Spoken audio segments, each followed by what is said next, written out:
Hey there, ready to decode some serious growth potential? We're going deep into the financials of Zen Technologies today. Sounds intriguing. Yeah, they're the ones behind those crazy, realistic combat simulators and all those cutting-edge anti-drone systems you hear about these days. Oh, right. Zen Technologies, fascinating company. Totally. And to help us untangle all the spreadsheets and those future projections, we've got you, of course, our financial guru. Happy to be here. So before we even get to the numbers, can you give us just a quick overview of what Zen Technologies actually does? Absolutely. So in a nutshell, Zen Technologies is an Indian company. They've been a heavy hitter in defense technology for over 2 decades now. Okay. What really sets them apart is their focus on 2 main things. One is crafting those incredibly realistic training simulators. They're used by armed forces all over the world. Right.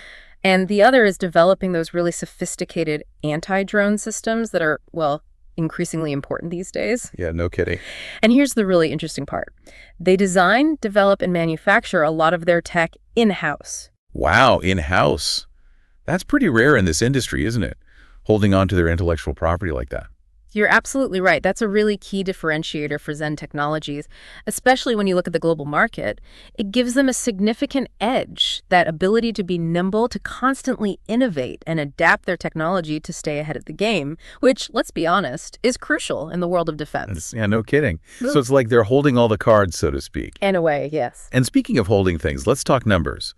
Specifically, those pretty impressive growth projections. Right. Their FY24 revenue came in a tad under target, 430 cores. Yeah. But they're forecasting some pretty remarkable growth in the coming years. So what's the story there? What are we looking at? So yeah, they fell a little bit short of their 450 core goal this past fiscal year, but their projections for the next few years are, well, to put it mildly, ambitious. Okay, I like ambitious. We're talking more than doubling revenue to over 900 crores in FY25. Then leaping to 1,500 crores in FY26, and then a mind-boggling 2,000 crores by FY27. Those are some serious jumps. Ah. It's not every day you see a company even aiming for that kind of exponential growth. Yeah.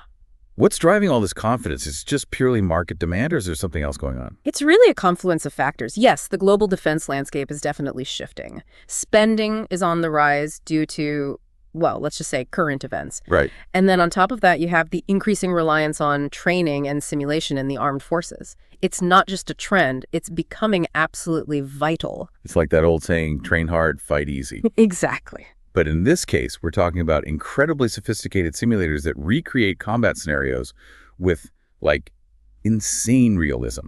Precisely. And then you layer on top of that the rise of drones and warfare, which plays directly into Zen Technologies' wheelhouse with their anti-drone systems. Oh, for sure. But it's not just those global trends fueling these projections. As of early Q2 of FY24, their order book was already pretty solid, sitting at over 1,400 crores. And they're anticipating a significant wave of new orders coming in, particularly in the latter half of FY25. So it's not just talk.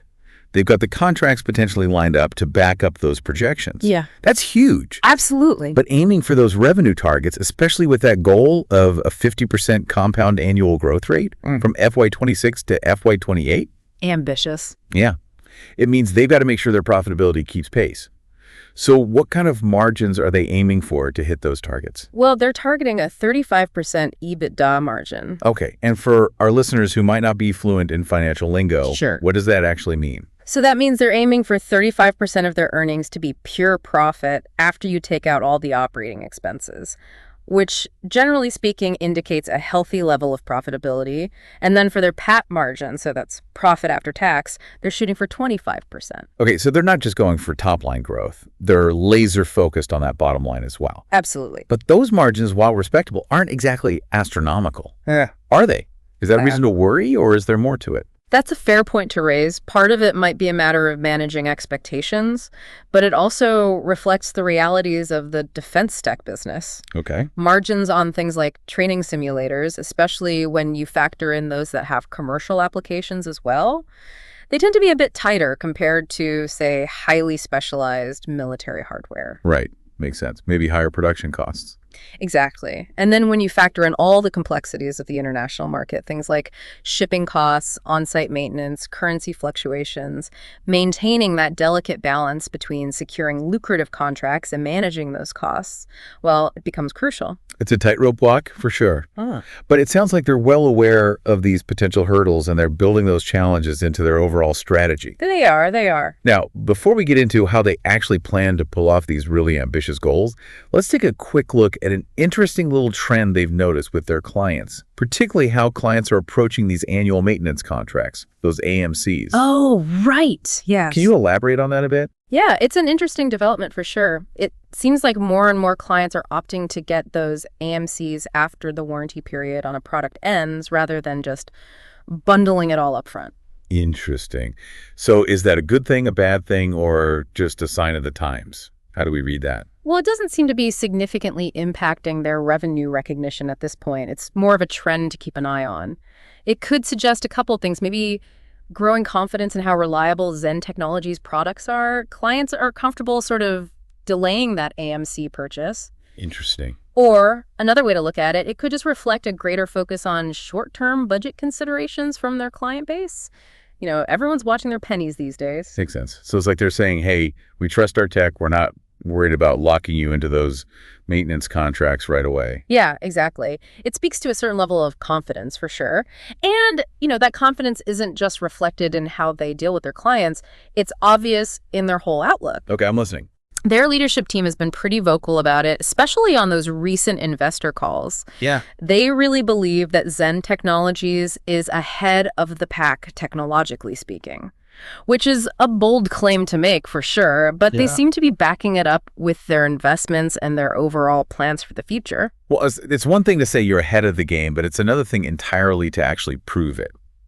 Are there any specific examples of how they're showing off that technological edge? So you like participating in industry events or really showcasing their stuff on a global stage? Absolutely. Remember that big defense exhibition in Orlando last year, the International Training, Simulation, and Education Conference? Oh, right. ITSEC, right? That's the one. The big leagues, Zen Technologies, made quite a splash there. Oh, yeah. Big time.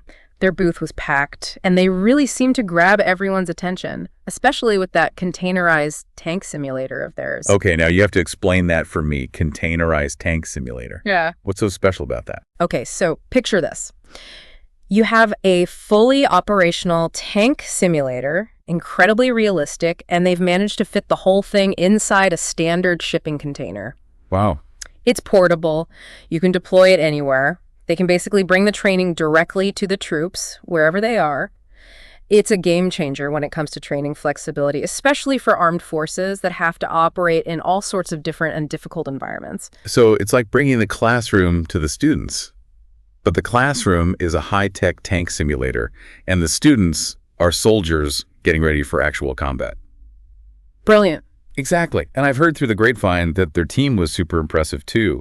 There's this story going around about a potential client, middle of the night, had this question about the simulator. One of the Zen Technologies team members, without even batting an eye, connects this client with their engineers back in India. And then the engineers proceed to give a live demo of the simulator, all remotely. Wow, talk about above and beyond. That's some serious dedication. Totally. And I'm sure it left a lasting impression. No doubt. It shows how committed they are to customer service and being super responsive, which, let's face it, is make or break in the defense industry. Oh, absolutely. Yeah. Especially when you're competing on a global level. Yeah. You've got to show potential clients that you're not just selling them something. It's more like a partnership. Exactly. But even beyond the technology and the customer service, what really makes them stand out, at least according to their company philosophy, is that they really seem to understand the unique needs and challenges of modern military forces. Oh, okay. Interesting. So they're not just developing flashy new gadgets. They're creating tools that actually make a difference on the battlefield. That's it. They're bridging the gap between simulation and reality, making sure their training actually translates to better performance out in the field. Now, that's impressive. And that's probably where having control over their own intellectual property is really crucial, right? Yeah. Oh, absolutely. It lets them constantly tweak and adapt their systems based on direct feedback from the people who are actually using them, the military personnel. So they're making sure their simulations accurately reflect the latest threats and how combat is constantly evolving. So it's this never-ending cycle of innovation. Take the feedback, refine the tech, and always stay one step ahead of the game. It's like they're putting their own technology through a high-tech military training boot camp. Huh. I love that analogy. And this is absolutely crucial when it comes to anti-drone systems. The tech is changing so fast. Oh, for sure. Zen Technologies is saying their systems are not only good against what's out there right now, but they're designed to adapt and counter whatever drone tech comes out in the future. They're essentially trying to future-proof their tech, which is a big deal in a field that moves as quickly as this one. That's some serious forward thinking. Yeah. But all this innovation and adaptation, it makes you wonder, can they actually keep up this level of technological development while they're chasing these really ambitious growth targets? Innovation takes money, right? You're absolutely right. It's a balancing act for sure. They've admitted that their profit margins, while good, aren't through the roof. As they get bigger, they're going to be dealing with managing those costs, especially for raw materials, which can be all over the place, and handling the often unpredictable costs of doing business internationally. So they really have to be smart about how they're spending, especially if they want to keep those profit margins healthy while still investing a lot in R&D. It's a classic growth problem, isn't it? It really is. And it's something they seem to be acutely aware of.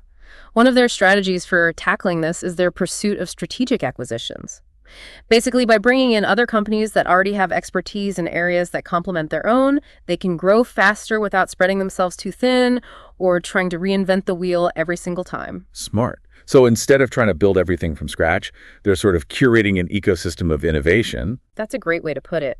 And it seems to be working. Despite the inherent risks of trying to grow really fast, especially in a sector as unpredictable as defense, Zen Technologies has managed to attract some pretty big-time investors. Okay, so who are we talking about?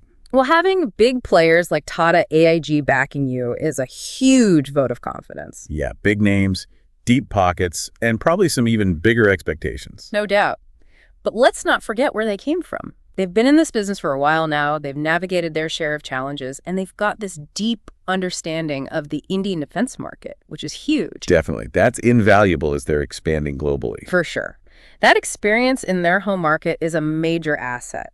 They've already built relationships with the key decision makers, they know the ins and outs of the procurement processes, and they've got a proven track record of delivering on what they promise.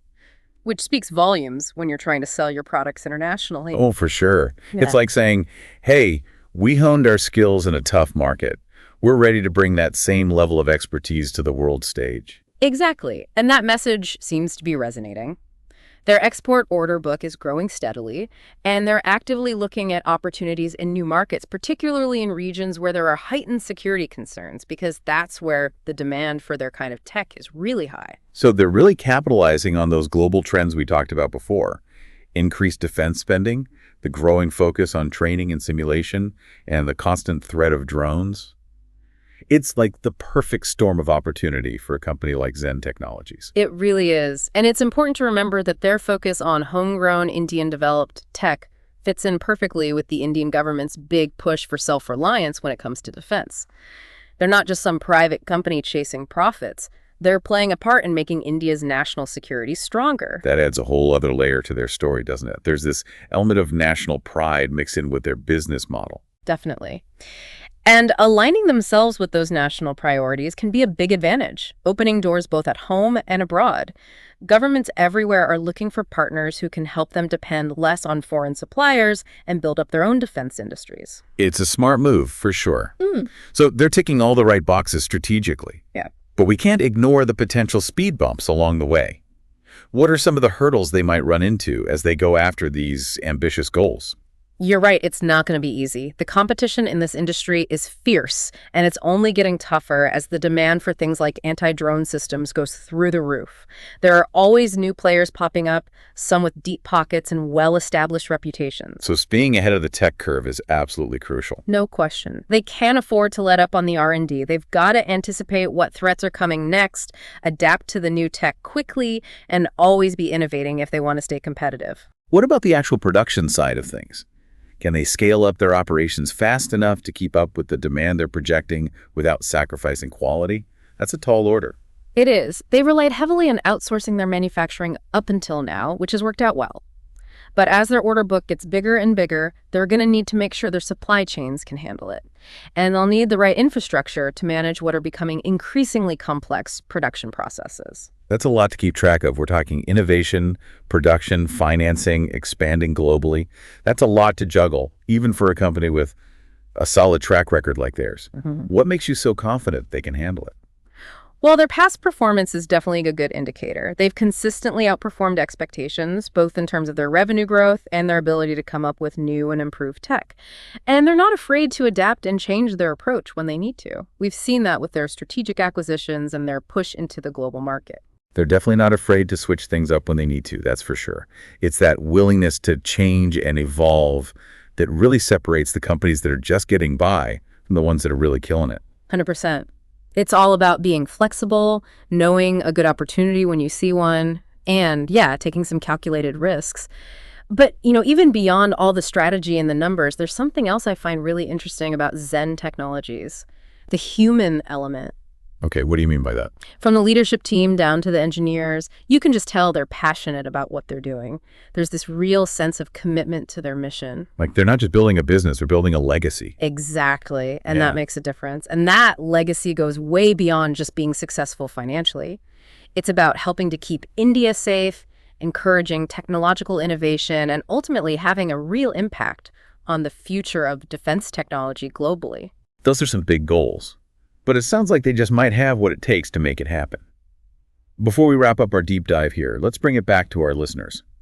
Why should they care about Zen Technologies? Good question. Well, for starters, it's a really fascinating case study in what happens when you mix entrepreneurial drive with cutting-edge tech. But on a more practical level, Zen Technologies is a really interesting story for anyone who's interested in how defense, technology, and geopolitics all intersect. Their growth potential is huge. The fact that they're aligned with these national security priorities gives them a strategic advantage, and their commitment to innovation in defense technology is really impressive. All good points, but we've got to remember that every investment opportunity comes with its own risks.